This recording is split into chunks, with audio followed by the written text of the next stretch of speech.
नमस्कार and welcome you all to world affairs. मैं हूं Prashant Dhawan. Now recently reports publish हुई है कि जापान अब अकेला क्वाड कंट्री है जिसने इंडिया के अगेंस्ट कुछ भी कहने से मना कर दिया है कनाडा इशू को लेकर। यहां पर आप देख पाओगे इस पे article, G7 chair Japan refuses to support Canada. और ऑफ कोर्स यहां पे जो हम सपोर्ट की बात कर रहे हैं वो इशू है हरदीप सिंह निज्जर की किलिंग।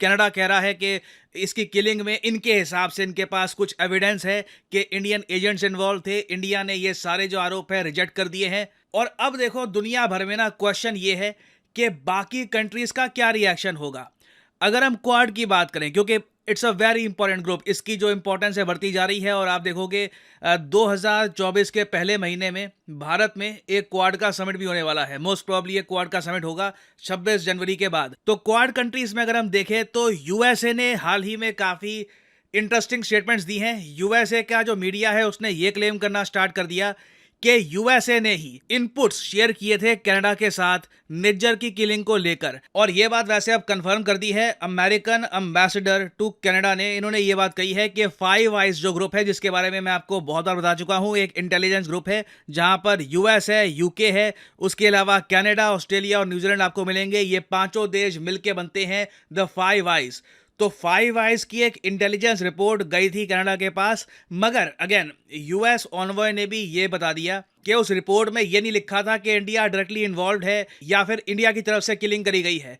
कनाडा ने काफी कुछ आप कह लीजिए बातें खुद भी इन्वेंट करी है। आप कह लो जो जितनी रिपोर्ट है उसे बढ़ा चढ़ा के आरोप लगा दिए इंडिया पर। तो ये तो अभी के लिए स्टांस है यूएसए का। ये लोग बार बार कह रहे हैं कि हम कंसर्न्ड हैं, इन्वेस्टिगेशन करनी होगी हमको, फाइव आइज की रिपोर्ट आई थी। तो यूएस ये सब कह रहा है। और अगेन यूएस का ये सब कहना थोड़ा बनता भी है क्योंकि कनाडा के साथ इनके बहुत ही डीप रिलेशंस हैं। कनाडा के साथ ये एक बहुत ही बड़ी बॉर्डर भी शेयर करते हैं ना। फिर अगर हम बात करें ऑस्ट्रेलिया की, ऑस्ट्रेलिया की तरफ से मैं कहूँगा कोई खास स्टेटमेंट नहीं आई है।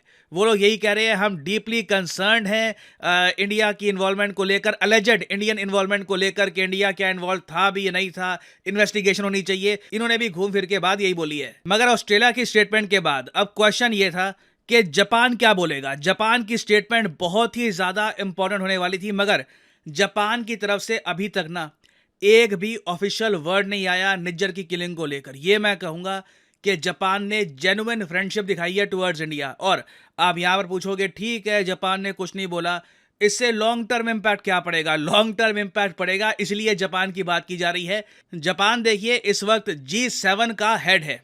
जो मैं कह रहा हूं ध्यान से सुनना, G20 समिट इंडिया में हुआ, G7 समिट इस साल जापान में हो चुका है, हो गया था। पीएम मोदी को इनवाइट किया गया था, मोदी जी भी वहां पर गए थे, मीटिंग्स वगैरह हुई थी।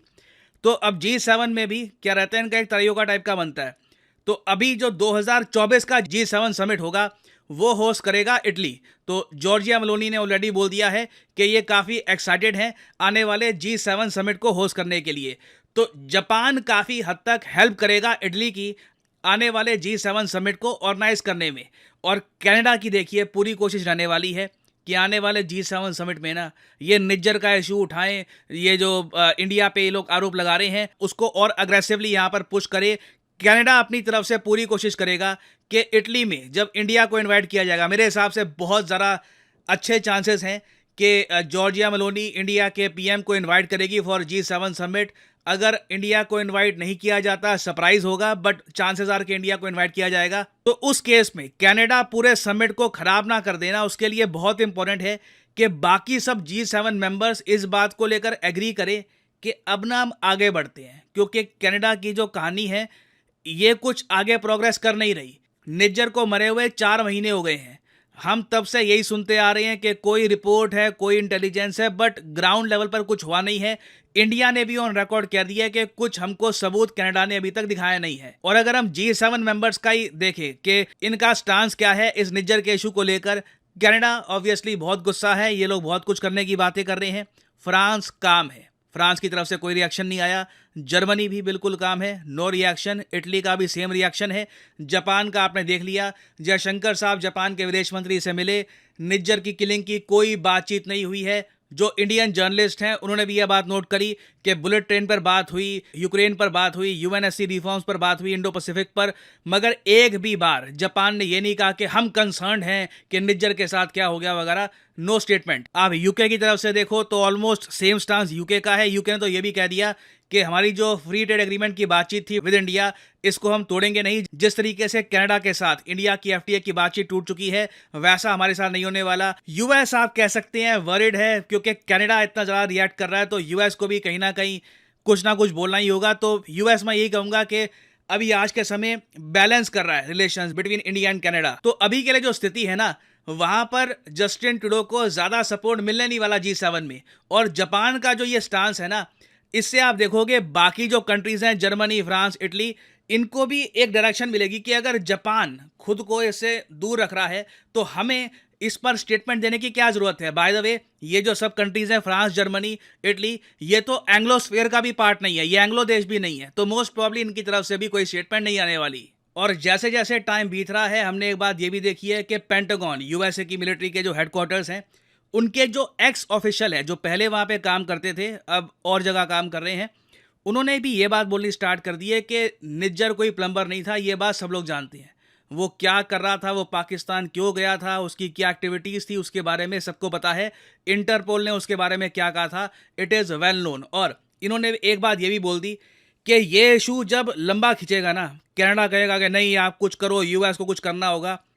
इनके हिसाब से इनका एनालिसिस ये कहता है, हम यहाँ पे माइकल रूबिन की बात कर रहे हैं, रिसेंटली इनके काफ़ी आर्टिकल्स पब्लिश हुए थे, उन्होंने ये कहा है कि when it will come down to wire, कि जब यूएसए को चूज करना होगा कि या तो कनाडा या India, most probably USA India को चूज करने वाला है। ये एक्स पेंटागन ऑफिशियल ओपनली कह रहे हैं। और अभी तो मैं आपको यही बता दूं, हम 2023 में हैं, इंडिया ने अभी तक जर्मनी और जापान को ओवरटेक भी नहीं किया है as the third largest economy.